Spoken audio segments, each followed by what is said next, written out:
चलिए देखिए, ओम के नियम की सीमाएं हम लोग बता रहे हैं। और पिछले क्लास में ओम का नियम का सीमा में हम लोग पढ़े थे कि जो ओमीय चालक होता है रेखीय व्यवहार को दर्शाता है, अनोमीय चालक अरेखीय व्यवहार को। तो जो V equal to I R का पालन करेगा तो आप कहिएगा ओमीय चालक है, और ये कैसा होगा, रेखीय होगा। और जो V not equal to I R ये अरेखीय है, तो अरेखीय का मतलब वक्र हो गया। ठीक है, इसको लिख लीजिए, जहां तक हुआ था वहां से आगे लैंग्वेज लिखे खत्म किए थे ना, उसके नीचे इसको लिख लीजिए, और इसके नीचे हम बोल दे रहे हैं लैंग्वेज। अब ये हमारा ओम के नियम का सीमा है, सीमा नंबर 1। 2 नंबर लिखेंगे,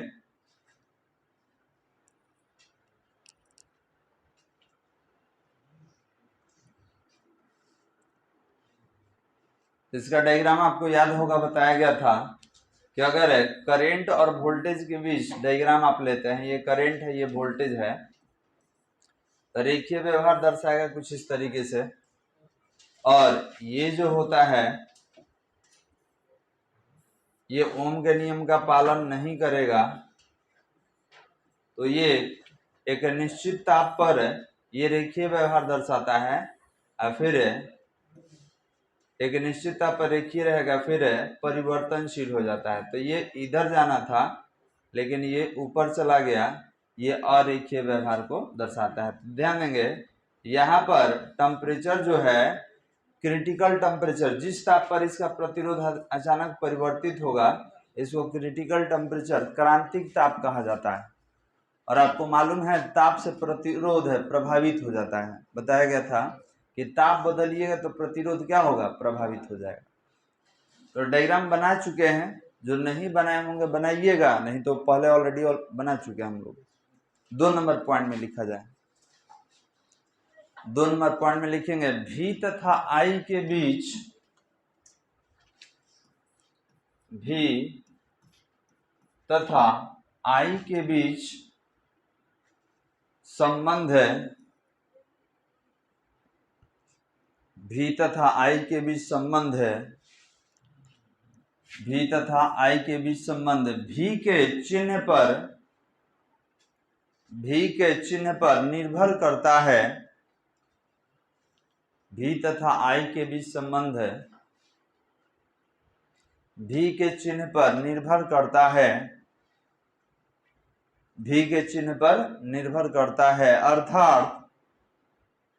अर्थात V के कुछ मान के लिए, अर्थात V के कुछ मान के लिए, अर्थात V के कुछ मान के लिए धारा I हो तो, V के कुछ मान के लिए धारा I हो तो, धारा I हो तो विभव परिमाण स्थिर रखकर, धारा I हो तो विभव परिमाण स्थिर रखकर, विभव परिमाण स्थिर रखकर इसकी दिशा बदलने पर, विभव परिमाण स्थिर रखकर इसकी दिशा बदलने पर, इसकी दिशा बदलने पर, इसकी दिशा बदलने पर विपरीत दिशा में, इसकी दिशा बदलने पर विपरीत दिशा में, विपरीत दिशा में धारा के, विपरीत दिशा में धारा के समान परिमाण की धारा, विपरीत दिशा में धारा के समान परिमाण की धारा, धारा के समान परिमाण की धारा उत्पन्न नहीं होती है, उत्पन्न नहीं होती है, धारा के समान परिमाण की धारा उत्पन्न नहीं होती है।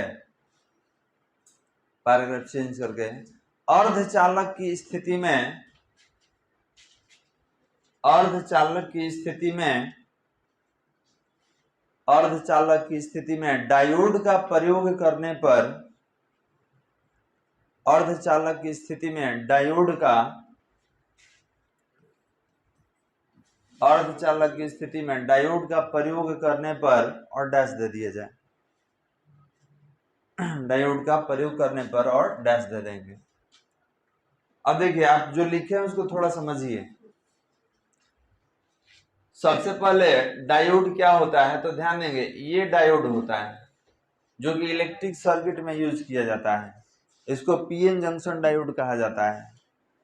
ठीक है, अब ये जो सिरा होता है जो तीर जैसा देख रहे हैं ये पी होता है, और यहां से जो इधर आएगा वो एन टाइप होता है।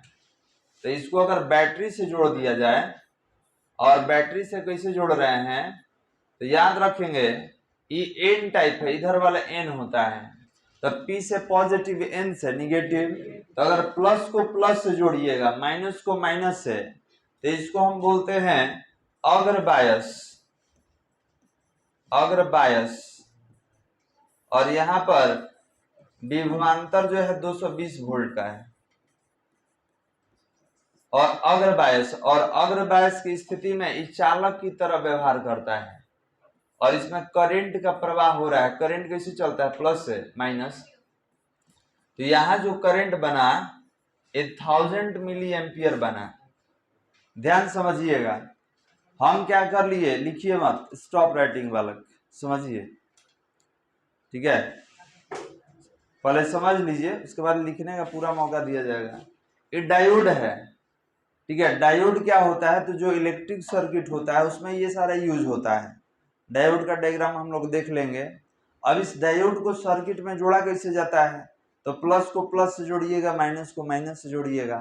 तो जब प्लस को प्लस से जोड़ेंगे, माइनस को माइनस से, तो ये चालक जैसा व्यवहार करेगा, और इसमें करंट प्रवाहित होता है, जो कि आप देख रहे हैं कितना 1000 मिली एम्पियर का करंट इसमें प्रवाहित हो रहा है। ठीक है, और जब सीधा हम जोड़ते हैं प्लस को प्लस से, माइनस को माइनस से, तो अग्र बायस कहलाता है, और अग्र बायस में एक चालक जैसा व्यवहार करेगा, तभी तो करंट बना रहा है। आप फिर बोले हैं कि विभव को, परिमाण को स्थिर रखकर, आप लिखे हैं कि विभव के परिमाण को स्थिर रखकर इसको उल्टा सर्किट में जोड़ देंगे। मतलब 220 वोल्ट का जोड़ना है, उसको चेंज नहीं करना है। लेकिन अब परिपथ में उतना परिमाण का धारा उत्पन्न नहीं होगा। काहे नहीं होगा, कुचालक बन जाता है। तो याद रखेंगे कि अग्र बायस की स्थिति में चालक जैसा व्यवहार करेगा, चालन जैसा काम करता है। और देखिए इसी को हम क्या करेंगे, या तो इसको उल्टा कर दीजिए, या तो बैटरी को उल्टा जोड़ दीजिए। तो यहां पर हम डायोड को उतना ही ले रहे हैं, डायोड इसी तरीके से ले लिए, लेकिन यहां पर बैटरी के चिन्ह पलट दिए। ठीक है, प्लस माइनस को चेंज कर दिए। अब देखिए ये पी टाइप को होता है, ये एन टाइप होता है।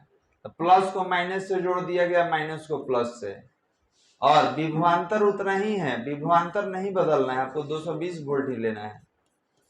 अब ये जो जोड़ने का तरीका है इसको पश्च बायस कहा जाता है, पश्च बायस। इसमें एक कुचालक जैसा व्यवहार करता है, कुचालक जैसा व्यवहार करेगा। ठीक है, और जो करंट है प्लस से माइनस चलेगा, उल्टा करंट चल रहा है। देखिए इधर यहां पर करंट इस तरीके से चलेगा उल्टा। तो याद रखेंगे यहां जो करंट बनेगा ये 60 माइक्रो एम्पियर का करंट बनेगा। तो बताइए मिली और माइक्रो में कौन बड़ा है, मिली और माइक्रो में कौन बड़ा है जी, मिली बड़ा है, माइक्रो बहुत छोटा हो जाता है।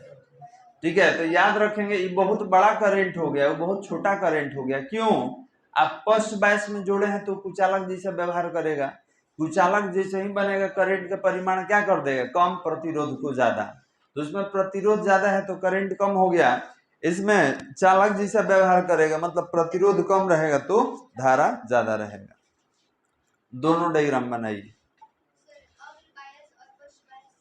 क्या होता है याद रखेंगे, अग्र बायस किसे कहते हैं, तो जब किसी विद्युत परिपथ में, ध्यान देंगे, पी टाइप को प्लस से, एन टाइप को माइनस से जोड़िएगा, प्लस को प्लस से जोड़ेंगे, माइनस को माइनस से, तो अग्र बायस कहलाएगा। और जब प्लस को माइनस से जोड़ देंगे, माइनस को प्लस से, तो क्या कहलाएगा, पश्च बायस। तो जोड़ने का तरीका होता है, जल्दी जल्दी बनाइए।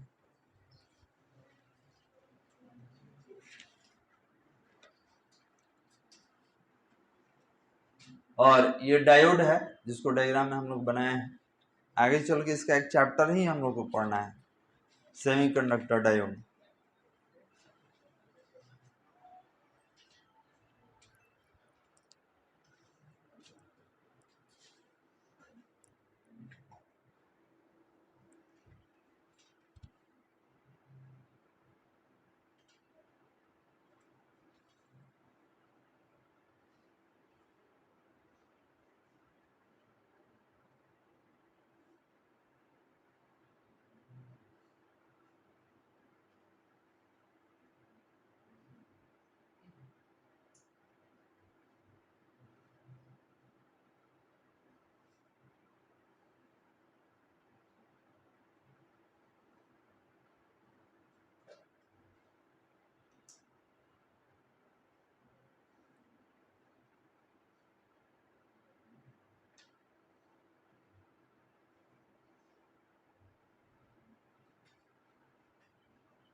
तो यहाँ पर अगर Pn पूछा जाए कि Pn क्या है, तो आप बोलेंगे P for positive, N for negative.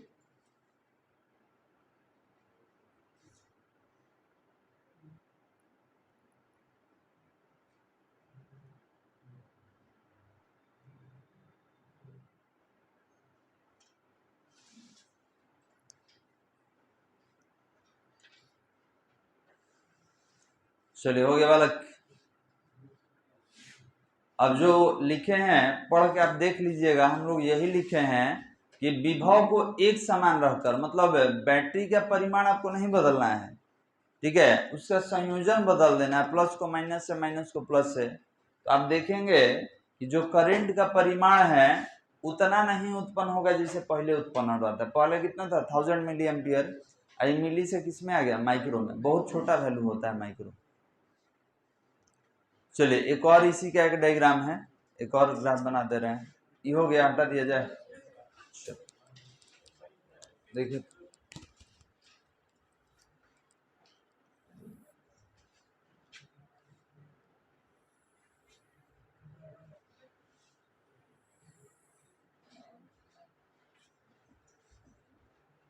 देखिए ये जो होगा, ये करंट ऊपर रहेगा और ये जो करंट रहेगा ये कम वैल्यू को दर्शाएगा, ठीक है। इधर जाने का मतलब ये मिली एम्पियर में है और ये किस में है, माइक्रो एम्पियर में। ये आपका मूल बिंदु होता है। चलिए, डायग्राम बना लीजिए। ये क्या बताएगा, ये बताएगा कि आपका करंट का जो वैल्यू है वो बढ़ रहा है और ये वैल्यू किसमें है, मिली एम्पियर में। करंट का वैल्यू घट रहा है, किसमें है, माइक्रो एम्पियर में। तो ई कौन बायस वाला होगा, पश्च बायस वाला। ई कौन वाला होगा, अग्र बायस। ई चालक की स्थिति, कुचालक की स्थिति।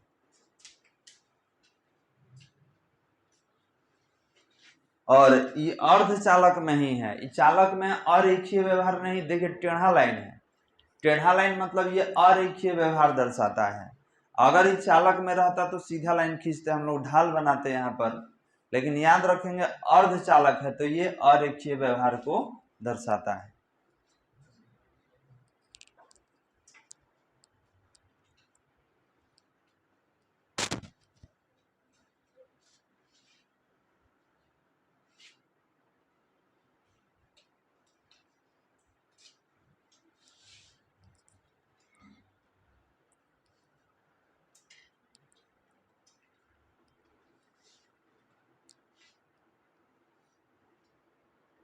चलिए, हो गया बालक।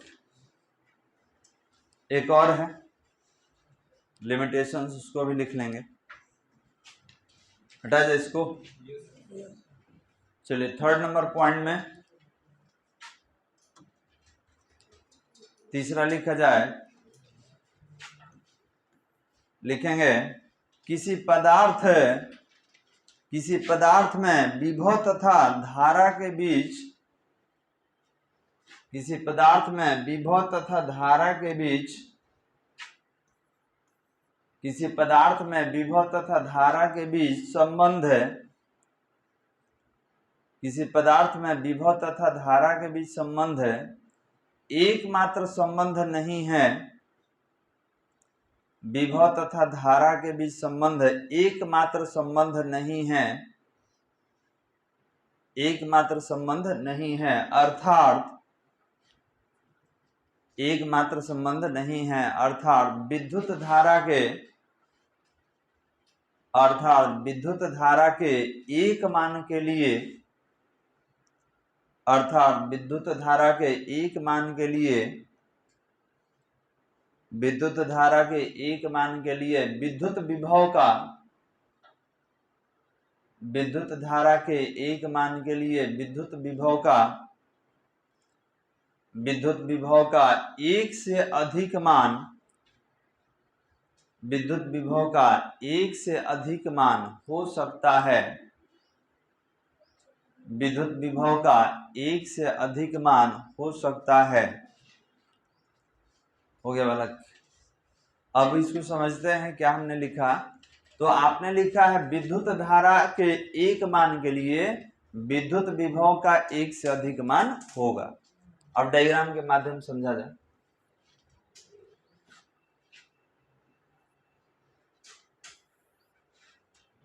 तो यहां पर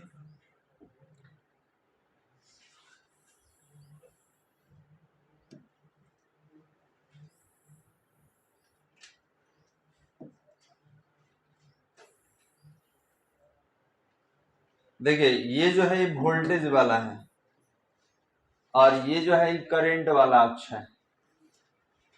ठीक है, आप पढ़े हैं ये धनात्मक एक्स अक्ष, धनात्मक वाई अक्ष। अब देखिए टेढ़ा मेढ़ा लाइन क्या है, तो ये अरेखीय व्यवहार को दर्शाता है, वक्र है, अर्धचालक के लिए है। अब कह रहा है कि एक धारा के लिए, ठीक है, विभव का एक से अधिक मान हो सकता है। तो लीजिए यहाँ पर, ठीक है, जैसे मान लिए कि यहाँ पर एक लाइन हमने खींचा, ठीक है, और नाम दे दिया कि जो है 5 एम्पियर का करंट है, ये 10 एम्पियर का करंट है। क्लियर है वाला? तो हम मान लेते हैं, लेट वी टेक। अब 5 एम्पियर का मतलब ये अचानक नहीं है, 0 से 1 2 3 4 5 6 7 8 9 10 इस तरीके से है, मतलब 5 का डिफरेंस यहाँ पे लिए हैं। तो आप देख सकते हैं कि यहाँ पर कितना पॉइंट पर कट किया। तो आप बोलेंगे सर एक पॉइंट यहाँ है, एक यहाँ है और एक यहाँ है, ठीक है, 3 पॉइंट पर। तो इसको अगर इस अक्ष पर लाइएगा 1 2 and 3,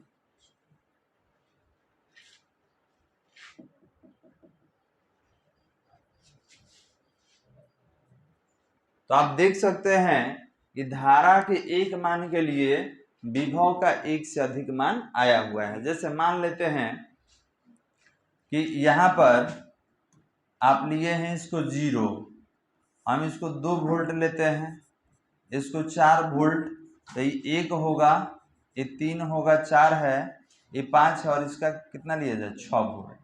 तो अब बताइए कि धारा के 10 एम्पियर के लिए एक कितना वोल्टेज मिला, 2 वोल्ट, दूसरा कितना मिला 4 वोल्ट, तीसरा कितना मिला 6 वोल्ट। तो यही तो लिखे हैं कि धारा के एक मान के लिए विभव का एक से अधिक मान हो सकता है। एक 2 वोल्ट मिला, एक 4 वोल्ट मिला, एक 6 वोल्ट मिला। डायग्राम बना दीजिए। तो ये आपका ओम के नियम का सीमा है, लिमिटेशंस है, क्योंकि जैसे हम लोग पढ़े थे कूलम्ब का नियम का सीमा, ठीक है, उसी तरीके से ओम के नियम का सीमा है। ये किसी खास तरीके से काम करेगा, किसी खास धातु के लिए, किसी खास मेटल के लिए, और बाकी सबके साथ जो रिलेशन होता है उसको एक एक करके हम लोग लिखेंगे। अब कोई है जैसे कूलम्ब का नियम है तो क्या सबके लिए काम करेगा? नहीं। हम लोग पढ़े थे कि ये बिंदु आवेश के लिए काम करता है, दो आवेशों के बीच में काम करेगा, ठीक है। ये सबके लिए, लंबा दूरी के लिए काम नहीं करता है, इसका भी कुछ लिमिटेशंस होगा।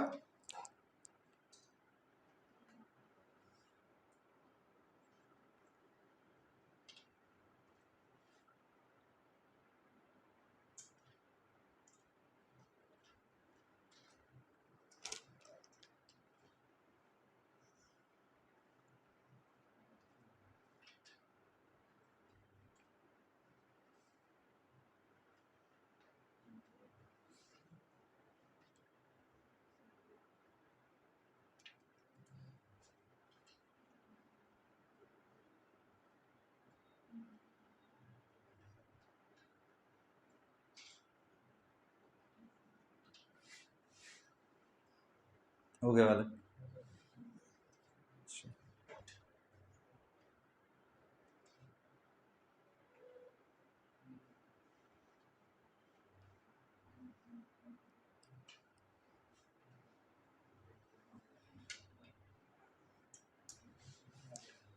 चलिए आगे। तो ये था हमारा थर्ड लिमिटेशंस, 3 हम लोग लिखे हैं एक एक करके। आगे हेडिंग दिया जाए विद्युत धारा के प्रवाह के कारण। आगे हेडिंग देने वाला कि विद्युत धारा के प्रवाह के कारण,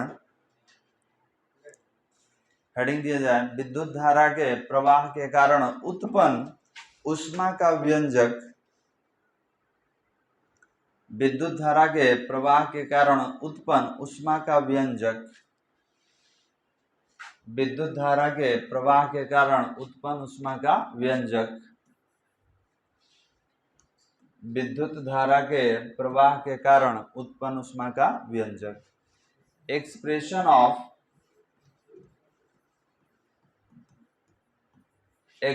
of heat produce, expression of heat produced due to flow of electric current, due to flow of electric current लिख लेंगे। Expression of heat produced due to flow of electric current, विद्युत धारा के प्रवाह के कारण उत्पन्न ऊष्मा का व्यंजक।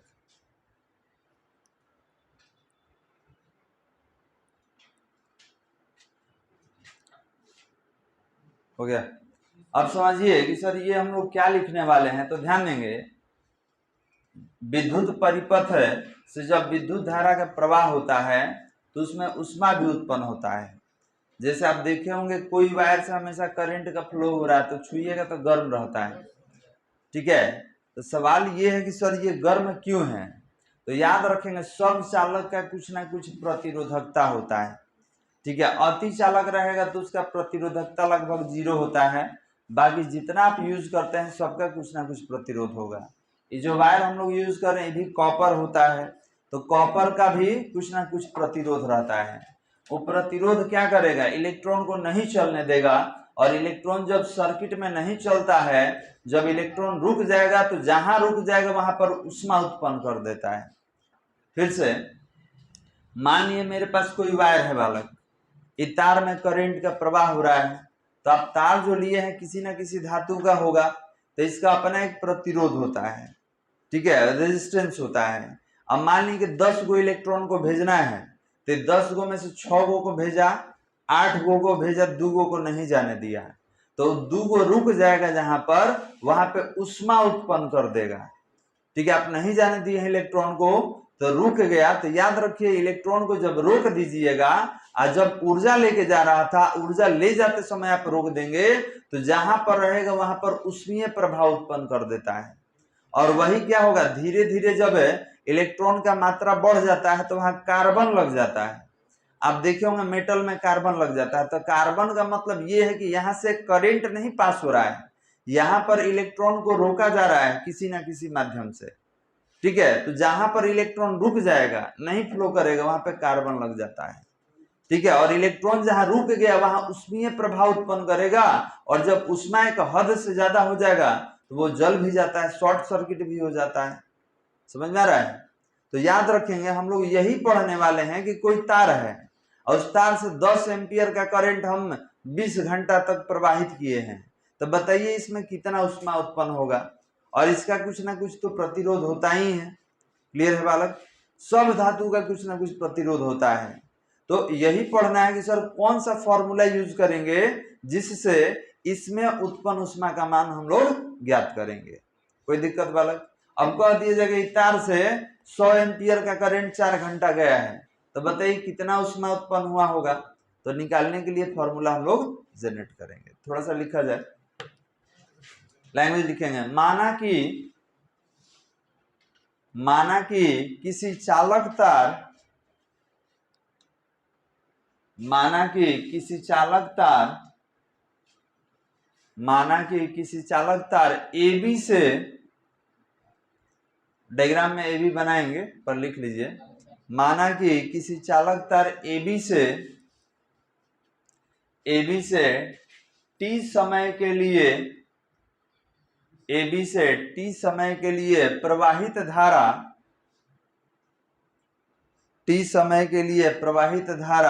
I है,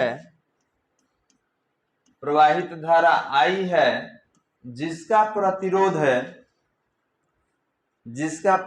है कैपिटल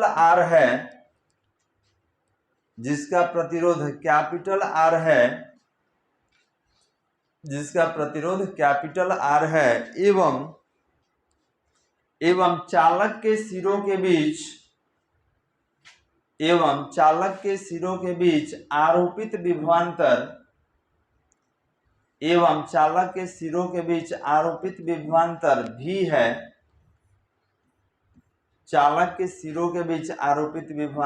भी है, अब देखिए जितना आप लिखे हैं उसका पहले हम डायग्राम बना दे रहे हैं।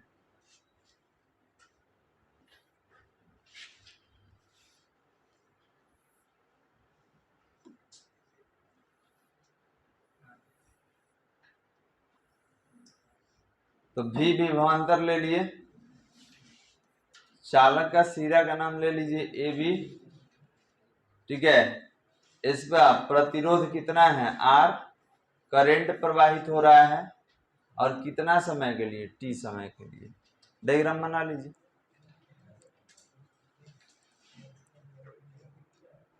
बनाइए जल्दी। क्या कर रहा है जी? दोनों जने जगह बदल दिया। तुझे अभी जाता, जा जल्दी, तू जा बुआ, जा भैया, तुझे तरह कहा था नो, जाओ ये बनाइए ना, जाता, चलिए बनाइए।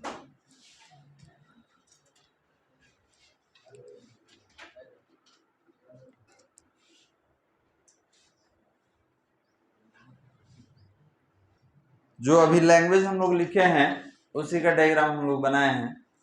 कोई चालक है जिसके सिरों के बीच विभवांतर भी है, दोनों सिरों का नाम ले लिए हैं A और B, इससे प्रवाहित धारा I है, चालक का प्रतिरोध R है।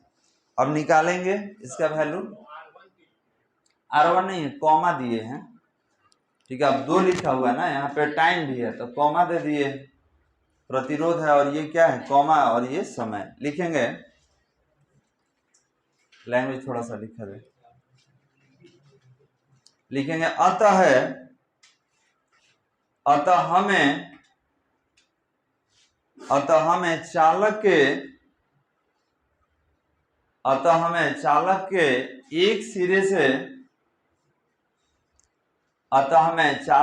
एक सिरे से दूसरे सिरे के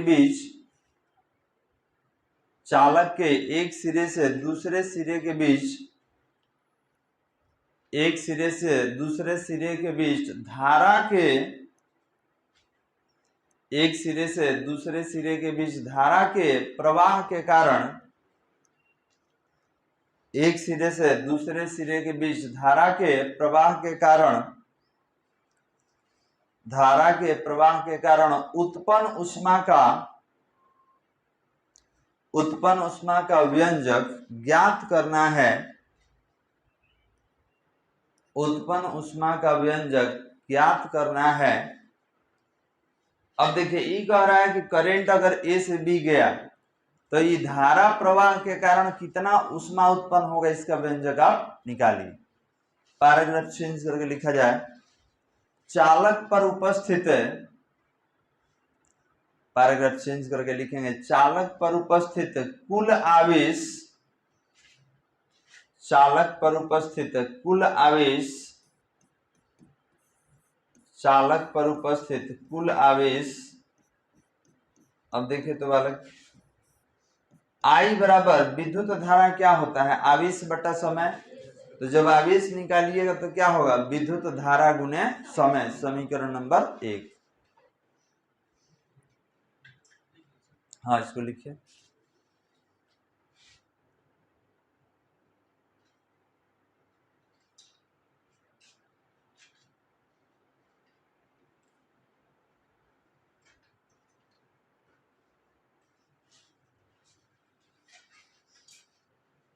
हो गया बालक, लिखा जाए इसके नीचे, चालक के एक सिरे से, इसके नीचे लिखेंगे चालक के एक सिरे से दूसरे सिरे तक, चालक के एक सिरे से दूसरे सिरे तक आवेश को, चालक के एक सिरे से दूसरे सिरे तक आवेश को ले जाने में, एक सिरे से दूसरे सिरे तक आवेश को ले जाने में संपादित कार्य, ले जाने में संपादित कार्य। तो देखिए तो विभव क्या पढ़े हम लोग, कार्य बटा आवेश, याद है। तो कार्य कितना होगा, विभव इंटू आवेश। तो इतना ही काम करना पड़ेगा ए से बी तक लाने में, वहां से यहां तक लाने में इतना काम करना पड़ेगा। लिख लीजिए W बराबर V इंटू क्यू, W बराबर V इंटू क्यू।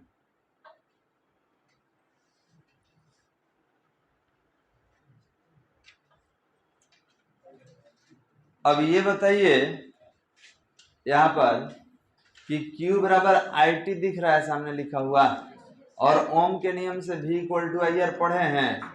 ये दोनों वैल्यू इसमें रख दीजिए, ये दोनों वैल्यू रख के देखा जाए तो लिखेंगे कि W बराबर ये हो जाएगा IR और ये हो जाएगा IT। तो W बराबर कितना, I स्क्वायर RT, समीकरण नंबर वाला 3 लिख लीजिए। तो इसको तो वर्क डन कितना आ गया, I स्क्वायर RT। तो आप देख सकते हैं इसमें R क्यों आया है, क्योंकि चालक का अपना एक प्रतिरोध होता है।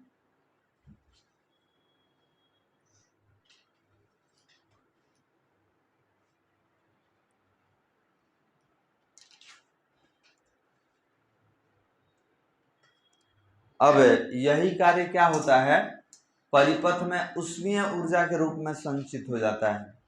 क्योंकि आप पढ़े हैं कि जो कार्य है वो ऊर्जा है, ऊर्जा उष्मा है, ठीक है, सब क्या है, बराबर ही होता है। लिख ले बालक, लिखेंगे यही कार्य, लैंग्वेज लिखना होगा, यही कार्य चालक तार में, यही कार्य चालक तार में, यही कार्य चालक तार में उष्मीय ऊर्जा के रूप में,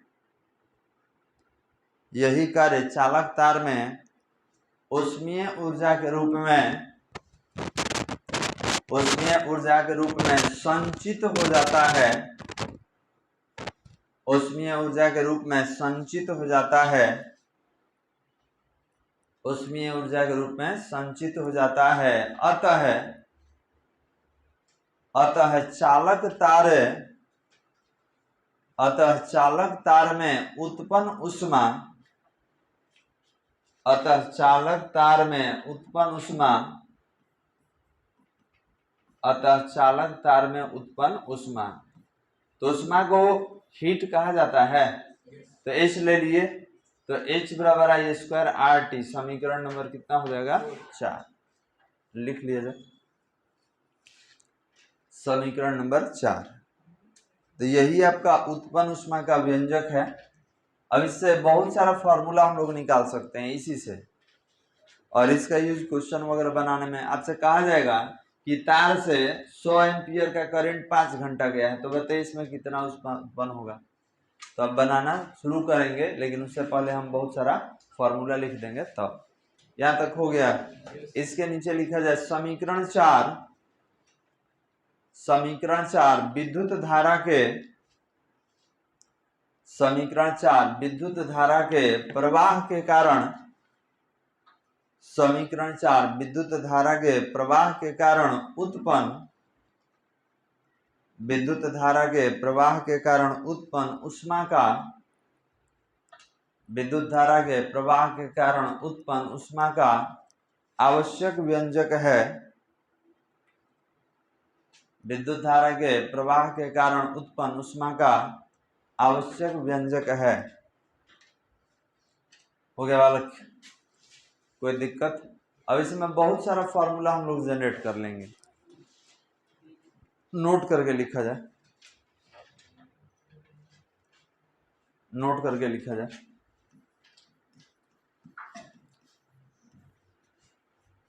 लिखेंगे विद्युत ऊष्मा का, विद्युत ऊष्मा का एसआई मात्रक,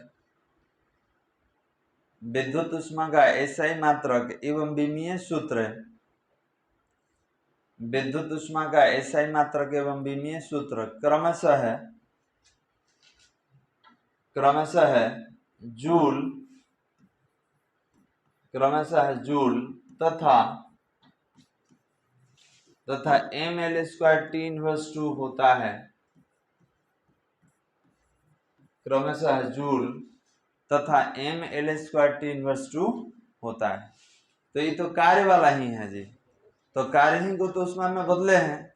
अब ऊर्जा आएगा तो फिर इसी को चेंज करेंगे, क्योंकि सबका फॉर्मूला क्या होता है, एक ही जैसा होता है। हो गया बालक। चलिए नोट नंबर 2, नोट नंबर 2 विद्युत ऊष्मा का, नोट नंबर 2 विद्युत ऊष्मा का अन्य व्यंजक, विद्युत ऊष्मा का अन्य व्यंजक,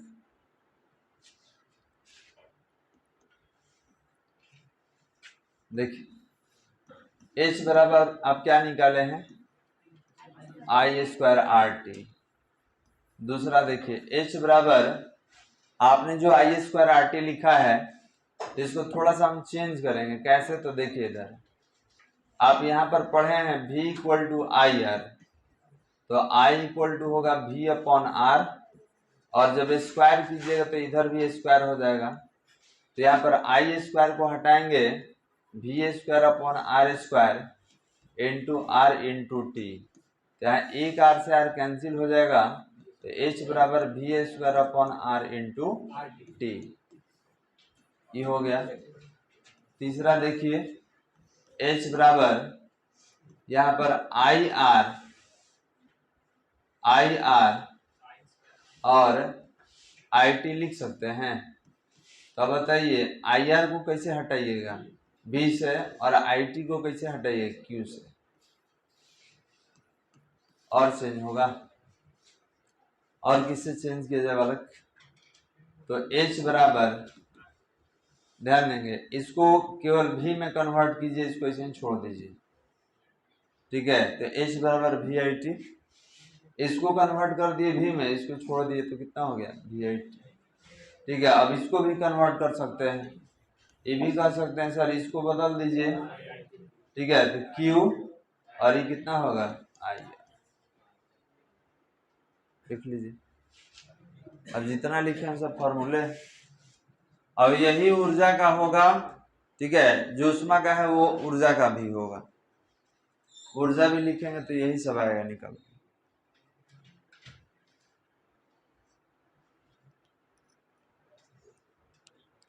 तो एक ही फॉर्मूला से सारा हम लोग कन्वर्ट किए हैं। हाँ सारा लिखिए।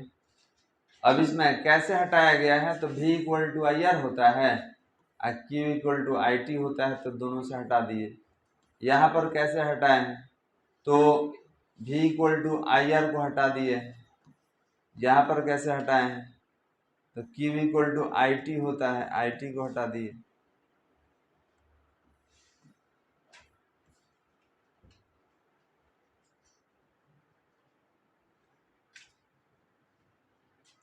तो जितना फॉर्मूला है सारा क्वेश्चंस वगैरह में हम लोग यूज करते हैं क्वेश्चन सॉल्व करने में।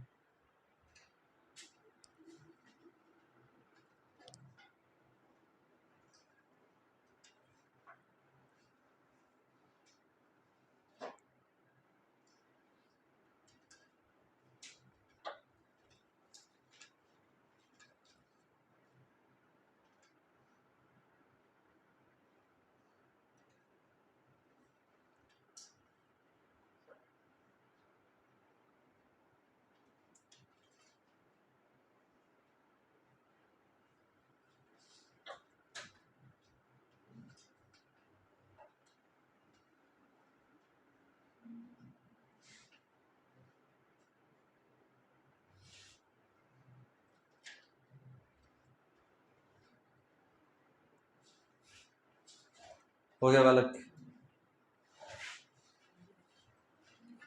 बस यहीं पर रोक दिए थे।